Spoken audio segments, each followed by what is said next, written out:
तर आता आपण क्वेश्चन नंबर 41 सॉल्व करणार आहे. तर क्वेश्चन नंबर 41 दिलेला आहे, a particle with a position vector R bar has linear momentum P bar. Which one of the following statement is true in respect of its angular momentum L about the origin. तर angular मोमेंटमबद्दल खालीलपैकी कोणतं statement correct आहे? Angular momentum, position vector आणि linear momentum याच्यामध्ये कोणतं relation correct आहे ते बघू. तर हा क्वेश्चन 2021ला आलेला आहे. तर याचे 4 ऑप्शन अशा प्रकारे. तर पहिला ऑप्शन आहे L bar acts along P bar. Okay, पहिला option. Second option L is maximum when P bar is perpendicular to R bar. Third option L bar acts along R bar. D option L is maximum when P and R are parallel. Okay, ते parallel असेल ते maximum असेल. तर याचं right option कोणतं राहील तर सर्व चेक करूया. या क्वेश्चनमध्ये आपल्याला एक पोजिशन वेक्टर दिलेला आहे आर बार आणि लिनियर मोमेंटम दिलेलं आहे पी बार आणि आपल्याला अँग्युलर मोमेंटम सांगितलेलं आहे. अँग्युलर मोमेंटम एलने रिप्रेझेंट केला जातो. तर खालीलपैकी कोणतं रिलेशन करेक्ट असणार आहे ते आपल्याला या ठिकाणी चेक करायचं 4 ऑप्शनपैकी. तर अँग्युलर मोमेंटम जर घेतलं तर अँग्युलर मोमेंटम आपण रिप्रेझेंट करतो लेटर एलने रिप्रेझेंट करतो आणि एल जर घेतला तर आज तो प्रोडक्ट ऑफ पोजिशन वेक्टर आणि linear momentum R bar cross का असेल तर पी बार. आता या दोघांमध्ये क्रॉस प्रोडक्ट आहे. ठीक आहे, म्हणजे आर बार आणि पी बार हे दोन्ही एकमेकांना कसे असतील परपेंडिक्युलर असतील. मग जर तुम्ही याला मॅग्निट्यूडमध्ये जर घेतलं तर मॅग्निट्यूडमध्ये सपोज तुम्ही वेक्टर काढून टाकलं तर एल इज इक्वल टू काय भेटतं तुम्हाला R P sine theta. Okay, cross product जर असेल तर आपण साईन थिटा यूज करतो, डॉट प्रोडक्ट असता तर कॉस थिटा या ठिकाणी आपण यूज केला असता.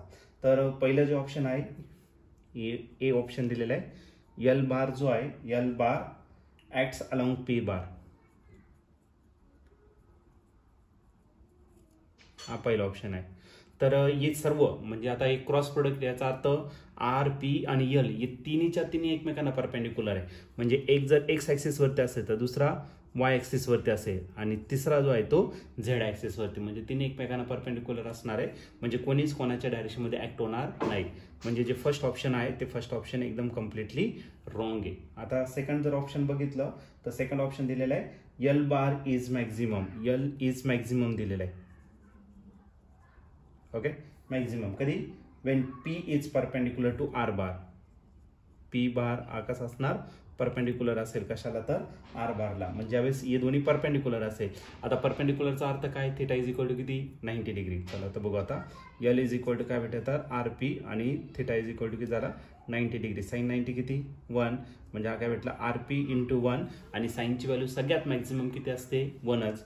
म्हणजे एल इज इक्वल टू काय भेटला आर पी आणि ही जी व्हॅल्यू आहे ही कशी येतं सगळ्यात मॅक्झिमम व्हॅल्यू असेल, याच्यापेक्षा जास्त मॅक्झिमम व्हॅल्यू भेटणार नाही. म्हणजे ऑप्शन बी जो आहे तो करेक्ट आहे.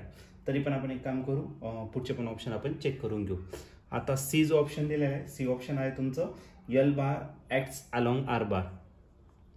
L bar acts along R bar तरी पॉसिबलच नाही, कारण तिन्हीच्या तीन एकमेकांना काय परपेंडिक्युलर. मग थर्ड ऑप्शन पण चुकीचं आहे. आणि आता राहिला कोणता आपला डी ऑप्शन. आणि डी ऑप्शन दिलेला आहे L bar is maximum. Okay, हा एल बार जो आहे तो कसा आहे मॅक्झिमम आहे. कधी मॅक्झिमम आहे when P bar and R bar are parallel. When P bar parallel का असेल आर बार. पॅरललचा अर्थ थिटा इज इक्वल टू 0. मग एल जर घेतला तर एलचा आन्सर काय असणार आर पी साईन थिटा. थिटाच्या जागी टाकलं 0 डिग्री आणि साईन 0 किती येतं 0चे. आर पी इंटू काय भेटला 0 आणि 0ने कोणत्याही नंबरला मल्टिप्लाय केलं तर आन्सर येणार आहे 0.